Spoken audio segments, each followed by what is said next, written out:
আপনাদের ভাইয়া বাসায় থাকলে তাকে কি করে জ্বালায় আর কি করে তার মাথা নষ্ট করি সেই সব নিয়ে আজকের ভিডিও। হ্যালো গাইস, আসসালামু আলাইকুম। সবার কি অবস্থা? আজকে আপনাদের ভাইয়ার হাতের স্পেশাল মুড়ি মাখা খাবো। তার হাতের মুড়ি মাখা খেতে অনেক মজা, একবার খেলে বারবার খেতে ইচ্ছে করে। তাই তো আজকে মুড়ি মাখাতে লাগাই দিয়েছি যে আজকে মুড়ি মাখাও বাসায় আছো, ছাদে গিয়ে দুজন একসাথে খাবো আর এনজয় করব।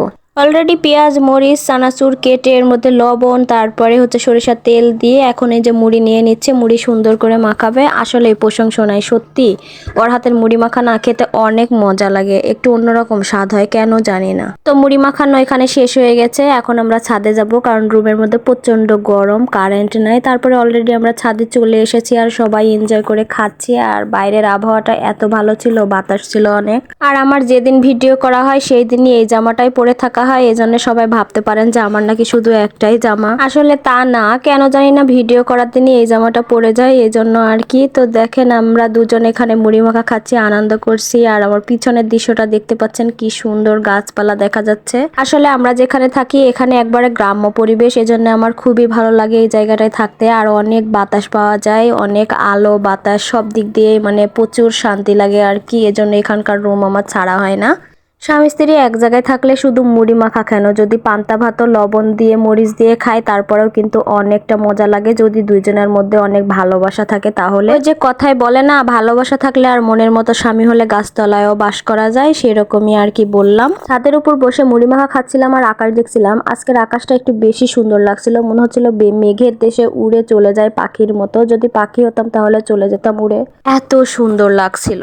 ছাদের উপর আবার নয়নতারা ফুলও আছে, এখান থেকে একটা ফুল ছিনে আমি তাকে দিলাম আর বললাম যে আমাকে দাও, দিয়ে আই লাভ ইউ বলো। তো সে ফুলটা হাতে পেয়ে আমাকেই থ্যাংক ইউ জানাচ্ছে, তারপরে আমাকে আবার দিচ্ছে, আমি শিখাই দিলাম। মানে কতটা আনরোমান্টিক বলেন তাহলে, বুঝেন তাহলে। আমি তাকে ফুল দিয়ে আমি বলছি যে আমাকে দাও।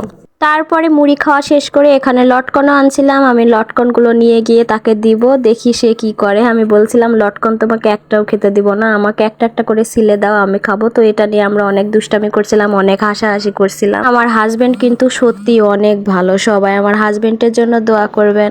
এখানে আমি আবার পা দিয়ে তার পায়ের সাথে মিলাচ্ছিলাম আর বলছিলাম তোমার পাটা অনেক সুন্দর, আমার পা যদি এরকম সুন্দর হতো। তাকে জ্বালাতে আমি খুব পছন্দ করি, আমার খুবই ভালো লাগে তার সাথে আনন্দ করতে, তাকে রাগাতে, তাকে জ্বালাতে, সবকিছু নিয়ে তার সাথে আমি দুষ্টামি করি আর কি। আমি তার সাথে অনেক ভালো আছি। দেখতেই পাচ্ছেন আমি কি অবস্থা করছি, ফুলটা নিয়ে যায় তার নাকের মধ্যে ঢুকাই দিচ্ছি। সে তারপরেও রেগে যাচ্ছে না, বারবার মাথা নড়াচ্ছে। ও জানে যে আমি একটু এরকমই বেশি পাগলামি করি তার সাথে। তো যাই হোক, বক বক করতে করতে সন্ধ্যা লেগে গেল, এখন আমরা নিচে যাব। তো যাই হোক, আজকের ভিডিওটি এখানেই শেষ করছি, আবার নেক্সট ব্লগে দেখা হবে সবার সাথে। টাটা, বাই বাই, আল্লাহ হাফেজ।